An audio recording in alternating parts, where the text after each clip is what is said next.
ELI5. Why does boiling water kills bacteria? Is it because the cell's membrane breaks down? Or maybe the salinity?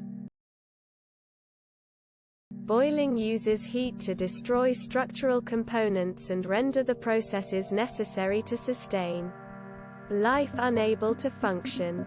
One of the primary things that boiling does is to denature proteins. Without intact proteins, the cell is unable to survive. The proteins and chemical processes needed for the bacteria to survive cannot properly exist at such high temperatures, so it causes the bacteria to die. Temperature increases the kinetic energy of molecules. At a certain temperature, the molecules of the cell membrane become so fluid that they cannot keep their shape anymore. Don't forget to share, like and subscribe for more content.